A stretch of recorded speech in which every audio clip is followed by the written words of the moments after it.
तिवारी जी, मनोज योगी जी महाराज और जूनागढ़, पूज्य अखिलेश जी महाराज और पूज्य मालती माँ के चरणों में कोटि कोटि वंदन और प्रणाम। और हमारे आध्यात्म प्रमुख पूज्य श्यामा दीदी को कोटि कोटि वंदन। और हमारे जो पूरे भारतवर्ष में और देश विदेश में इस प्रचार में प्रमुख भूमिका निभा रहे ऐसे हमारे डॉक्टर भैया डॉक्टर गोपाल शास्त्री जी को भी कोटि कोटि वंदन। और सभी आश्रमवासियों में शशि दीदी, राधा दीदी और इस सेवा में और आश्रम में जो भी लोग जुड़े हुए हैं वो सभी लोगों को भी मेरा सादर प्रणाम और वंदन। और इस नवरात्रि महोत्सव में सभी भारत में से पधारे हुए मेरे सभी भाइयों बहनों और छोटे भाई बहनों सभी को मेरा सादर वंदन और प्रणाम। अनुभव की बात करें तो मैं 2007 से जुड़ा हुआ हूँ और उसके पहले मैं थोड़ा सा चितार दे देता हूँ कि मेरे जीवन में क्या बदलाव आए। तो उसके पहले मैं आज मुझे बोलने में कोई दिक्कत नहीं होती क्योंकि इस साधना में आए हुए इसीलिए, बाकी तो कोई बताते नहीं कि भाई कि हम क्या थे। तो हम क्योंकि पिताजी का व्यवसाय सूद का था, ब्याज पे पैसा देने का, तो इस हिसाब से उसको पैरालिसिस का अटैक आने के बाद हमारा पैसा बहुत फंस चुके थे, तो हम गुंडे बन चुके थे। और दो मित्रों की सहाय लेके वो पैसा तो हमने लिया ही, बाद में हमारी गांव में जो बेटियां थी उसको भी सुरक्षित किया क्योंकि बगल वाले गांव से आते थे। वो सब एक अलग था कि जो पहले की बात थी, न खाने का खाता था, न पीने का पीता था और 5 टाइम दिन में खाता था क्योंकि वो खाने की आदत थी। तो इसकी वजह से वजन भी बढ़ते गए 119 तक पहुंचा दिया था क्योंकि सुबह नाश्ता, 10 बजे नाश्ता, 1 बजे घर का खाने का, 5 बजे गांव का खाने का फिर नाश्ता और 7:30 बजे फिर घर का नाश्ता खाने का और फिर 8 बजे हम तीनों लोग एक हलवाई की दुकान, हमारे वहाँ एक रूरल गांव में रहती थी, तो वहाँ से 1 किलो पेंडा लेके गर्मा गर्म और उसकी हलवाई की दुकान पे खा सकते थे, लेकिन वहाँ खाते तो कोई जान पहचान वाले आ जाते तो लगता है कि भाई उसमें से 2-3 पेंडा है वो ले लेंगे। तो हम तीनों ने तय किया कि भाई हम किसी को खाना नहीं देंगे, हम तीनों ही खाएंगे। तो हम स्मशान में बैठ के खाते थे आराम से। तो ये पहले की बात थी।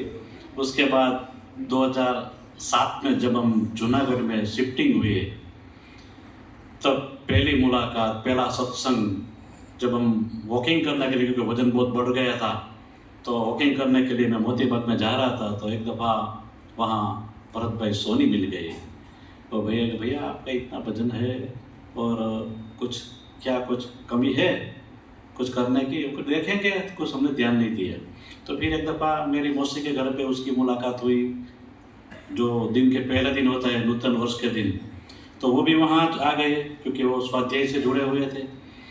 तो वहाँ उन्होंने कुछ नाश्ता नहीं लिया और उन्होंने मुझे प्लेट दे दी मेरी मौसी ने कि तू ये भी ले ले। तो मैं तो एकदम खुश हो गया कि चलो आज पहला ही दिन और मुझे नाश्ते में 2 प्लेट मिल गई।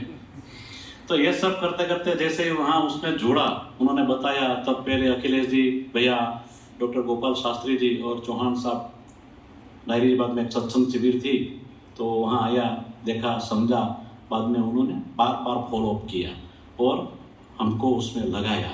फिर घर वाले भी मानते नहीं थे कि नहीं ये तो कोई बाहर खाते होंगे, तो मेरे मित्रों से भी बार वो छानबीन करते थे कि कहीं बाहर तो नहीं खा लेते, ने भी उन्होंने दोपहर का नहीं खाते हैं ऐसे। तो ऐसे करते करते 6-8 महीना, 1 साल हुआ तो थोड़ा बदलाव आने लगा कि भाई नहीं भाई कुछ तो इसमें है, दम है। तो मेरी वाइफ को भी डायबिटीज़ था, वो भी इंसुलेंस 400 डायबिटीज़ रहती थी, तो इंसुलेंस 3 दफ़ा रहती थी। तो मैंने बोला कि भाई आप इसमें आ जाओ, तो पूरे परिवार आहिस्ता आहिस्ता उसमें आ गया। 2011 में पदयात्रा की जब जिम्मेदारी मुझे सौंपनी थी, उसके पहले एक आयोजन किया गया कि भाई क्या किया जाए।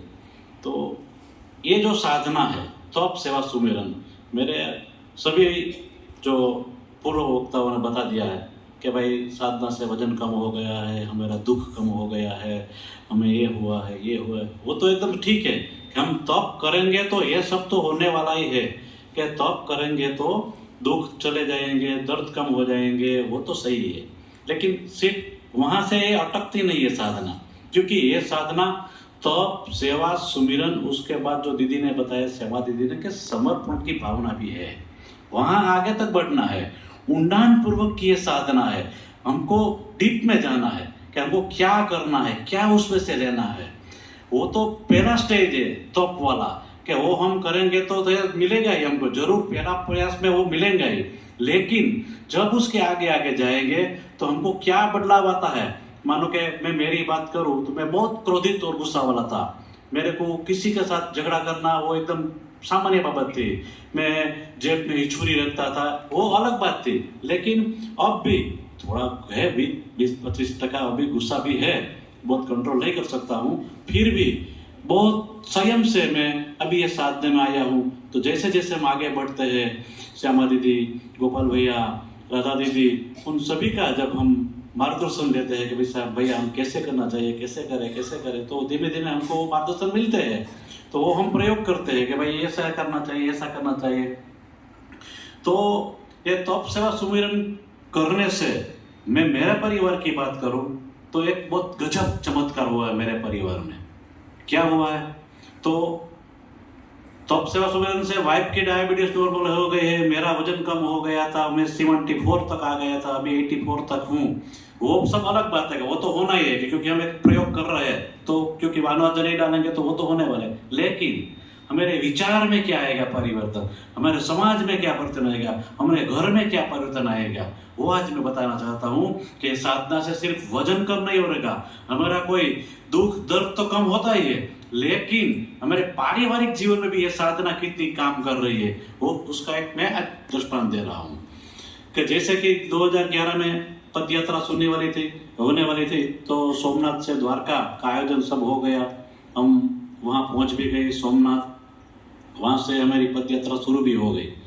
तो दूसरे दिन या तीसरे दिन जब हम पोरबंदर पहुँचने हैं, तीसरे दिन पोरबंदर पहुँचना है, तो पहला तो मेरे भैया, हम 3 भैया थे, तो मेरे भैया का फ़ोन आया मोबाइल पे। मेरा नंबर उसमें सेव नहीं था, क्योंकि हम लोग 20 साल से उसके साथ हमारा कोई व्यवहार नहीं था, बोलते नहीं थे, क्योंकि हमारे जो ज़मीन का पैसा हमको जो उन्होंने देना था वो तो हमको दे दिया था, फिर भी मेरे को बेचनी थी और वो बेचना नहीं देते थे। तो ऐसा पारिवारिक प्रॉब्लम था, तो 20 साल से हम वो नहीं करते थे। और जैसे ही मेरे पिताजी का देहांत हुआ तो मैंने बोल दिया था, उसका फ़ोन आया था कि मनोज मेरी राह जरा देखना, पिताजी को मुँह देखना है मेरे को, और मैं वहाँ आने आया। तो मैंने वो, खबरदार तो इधर आया तो तेरा पिताजी है, तूने सब ले लिया है, तो तू वहाँ भी कर जो करना है, इधर क्यों आएगा। तो ऐसा सब बहुत बढ़ गया था माहौल, तो हम भूल चुके थे। तो उनका अचानक फ़ोन आया, नंबर भी सेव नहीं था, तो बोला कि मैं अरविंद बोल रहा हूँ अहमदाबाद से, अभी तेरा इंटरव्यू कल देखा कि तू एक सोमनाथ से द्वारिका तक की पद यात्रा कर रहा है। हाँ कर रहा हूँ, बहुत बड़ी बात है, बहुत बहुत शुभकामना। तो साथ जी गोपाल जी भी चल रहे थे। तो किसका फ़ोन है? अरे उनको भैया का फ़ोन है, जरा बात करो। अरे भैया है कि अभी जब मनोज भैया बहुत बढ़िया है कि देखो कर रहे हैं, ऐसे ऐसे किया। तो वो फ़ोन उन्होंने बात के बाद बोला कि कुछ आप परेशान हो? उनको बिल्कुल नहीं। तो आपने तो कभी बताया नहीं कि आप 3 भाई है, 2 भाई है। उनको वो मौका ही नहीं मिला और मैं भूल चुका हूँ उसको। क्यों? तो मैंने सब रास्ते में वो बताया कि ऐसा ऐसा सब था। तो अब हमसे पूछे तो ठीक है। तो जैसे ही हम नाइट वॉक करने के लिए पहुँचे तो उन्होंने बोला कि भैया, उनको ठीक बोलिए। तो क्या आज जब ध्यान में बैठे ना, उनको हाँ, तो जरा आपके भैया को क्षमा दे देना। क्यों? मैंने तो कुछ बगाड़ा ही नहीं उसका। उन्होंने सही नहीं की जमीन बेचने के लिए, उन्होंने मुझे पीएसआई बनने नहीं दिया, क्योंकि तब वो चिमन भाई मुख्यमंत्री थे, तो तब फाइनेंशियल कंट्रोलर थे मेरे बड़े भैया, चार्टर्ड अकाउंटेंट। तो जब पिताजी ने भेजा था कि भाई तेरे को जाना है, तो उन्होंने सोच समझ के क्या हुआ, तो उस पर भी उन्होंने हाँ नहीं बोली। तो उनको भाई ये सब वो तंग कर रहे हैं मुझे। तो ठीक है, फिर भी हम ये पद यात्रा कर रहे हैं। तो थोड़ा मेरा मानो और आज उसको क्षमा करो, क्षमा दे देना, क्षमा मांग भी लेना। ठीक है, आप बोलेंगे तो आपको कहाँ उसके सामने जाना है, उनका वो तो बड़ी बात है, सामने तो कहाँ जाना है। तो मैंने ध्यान में उसकी क्षमा मांग ली। जैसे जैसे हम वो पद यात्रा खत्म करते करते द्वारका पहुँचे और द्वारका में समापन हो गया, तो डॉक्टर साहब वहाँ से सीधे जाने वाले थे, हम सीधा जूनागढ़ आने वाले थे, हमारे जो गाड़ी थी। तो डॉक्टर साहब ने मुझे बगल में बिठा कर बोला, एक काम करना है मनोज भैया। क्या बोलिए सर? जो बड़े भैया की पत्नी होती है तो माँ समान होती है। कहा वो तो होती है, लेकिन उसको भी माँ बनना चाहिए ना। तो कहा वो तो सही है, लेकिन आपको करना क्या है, एक वहाँ जाके आपकी पत्नी से भी ज़्यादा बढ़िया क्वालिटी की एक साड़ी लेना है और बढ़िया से बढ़िया एक मिठाई लेना है और उसके घर लेके जाओ और क्षमा मांग लो। तो भैया ये तो बहुत कठिन काम है, नहीं होगा, ट्राई करो, मैं साथ हूँ आपके। भैया कुछ होगा तो जिम्मेदारी, तो वो जिम्मेदारी मेरी।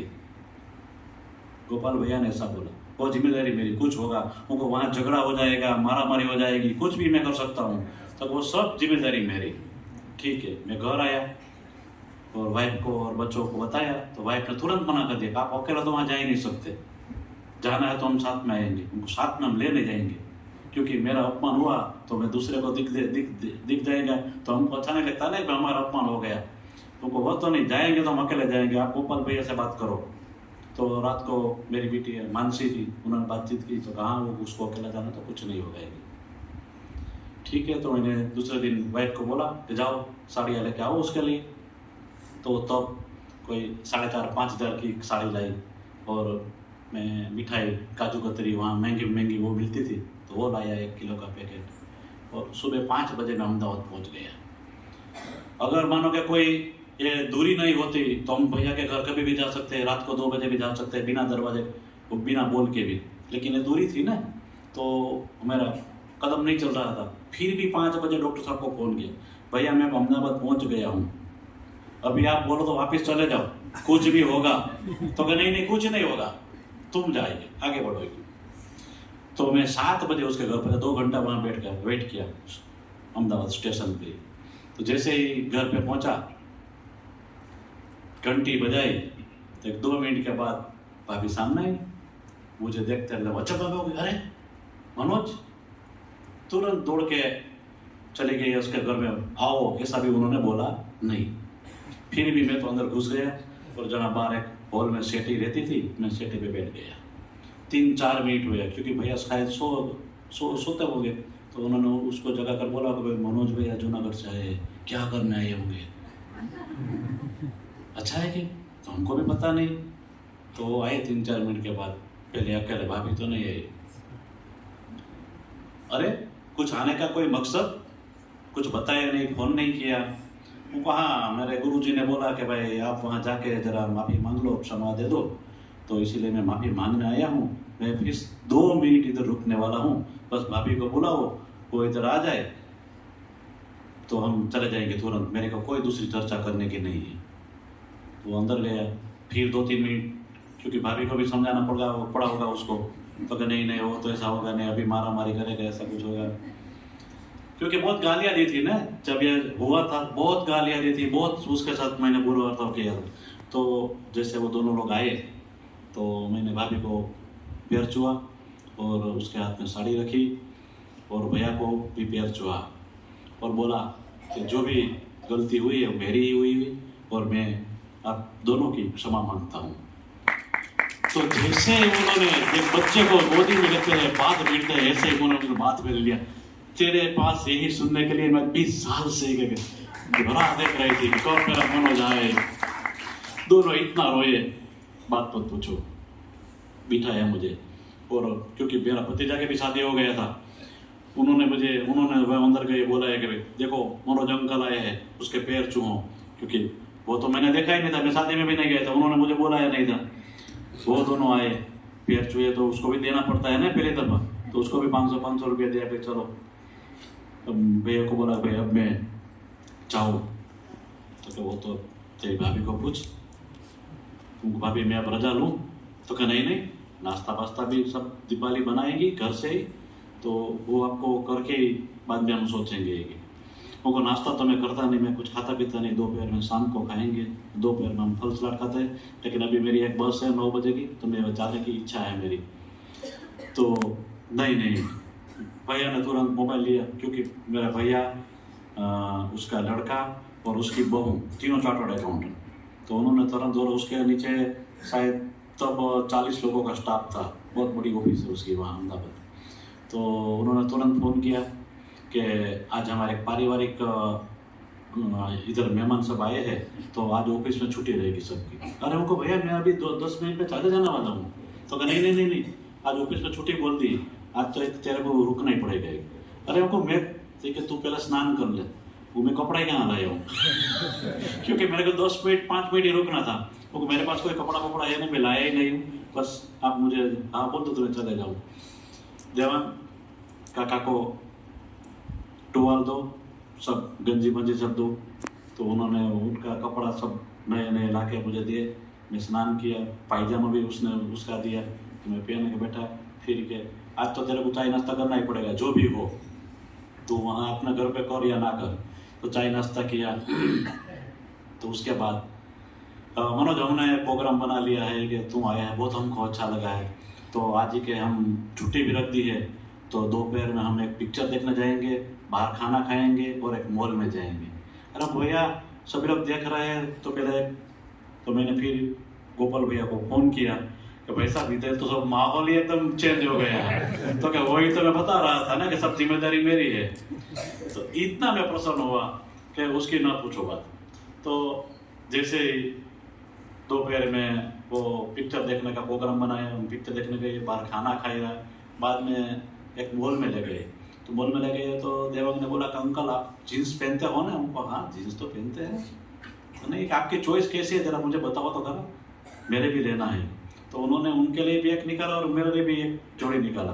वो भाई मेरे को लेना नहीं है, तो कि नहीं ये मेरी शादी का, मैं बहुत कमाता हूँ, आपको मैं दूंगा ये। अरे मेरे भैया ने बोला अरे बच्चा ले रहा है, बहुत कमा रहा है, बहुत तरक्की की है, ले ले, उसके क्या है। तो एक जोड़ी उन्होंने दिलाई। फिर भाभी मैं भी मनोज भाई को एक जोड़ी दूंगी कि मनोज भाई मेरा एकदम बेटा जैसा है कि, तो शादी में भी हमको उसने नहीं बोला है, तो भैया को तो मैं भी दूंगा। तो इन लोगों ने 3 जोड़ी मुझे कपड़ा दी, हम एक साड़ी लेके गए थे। देखो क्या परिवर्तन आता है। और एक दिन नहीं 2 दिन रुका और फिर हम जूनागढ़ गए। तो ये साधना से ये मुमकिन है कि जैसे हम कैसी भी गहराई हो, चाहे पारिवारिक हो, अगल बगल में है, रिश्तेदारों से है, नाते रिश्तों में है, तो ये साधना जब हम अपने जीवन में अपनाएंगे और एकदम जैसे कि समर्पित भाव से हम ये साधना करेंगे, तब यह परिवर्तन आ सकता है। और सामने वाले से भी हमने क्षमा दे दी थी, तो उसके मन में भी देखो कुछ बोले कर, और 2 दिन में कोई चर्चा नहीं, और उन्होंने बोला कि तेरा जो भी है वो हम सही करके हम दे देंगे। क्या परिवर्तन उनके मगज में भी, हम तो साधना कर रहे थे, लेकिन देखो ये कमाल है। तो ये हमको करना है, बाकी तो सब चलता ही है, सब चलेगा। लेकिन जब जैसे हमको पारिवारिक सामाजिक में जो मान सम्मान बाद में जो मिला, और अभी तक अभी कोरोना में भाई साहब चल बसे हैं, तो अभी तक कोई जात की कोई दिक्कत नहीं है, तो ये सब चल रहा है। तो ये साधना का प्रताप है। तो ये जड़ से जोड़ने का, जब दीदी ने बोला कि जड़ से जोड़ने का, तो वो ही है। और जब भी कोई टूटेगा तभी उसमें से कुछ नया निकलेगा, कुछ नया पौधा निकलेगा। मानो कि एक बात करता हूं कि जब बादल टूटता है तभी बारिश होता है, वो तो सही है। जब बादल टूटता है तभी बारिश होता है। जब मिट्टी टूटती है तब खेत बनता है। जब बीज टूटते हैं तब उसमें से अंकुरित होते हैं, पौधे होते हैं। और जब हम कभी अपने कोई कठिनाई आ जाती है, कभी हम टूट जाते हैं, तब हम में से और एक नया पौधा निकलेगा। ये साधना है, तो ये करने का है। बाकी तो सब आपने सब लोगों ने बहुत बताया है, तो मुझे बहुत तो मेरी ये बहुत बड़ी एक छोटा सा एक और है कि जी ओके, समय हो गया है। धन्यवाद, बहुत बहुत धन्यवाद।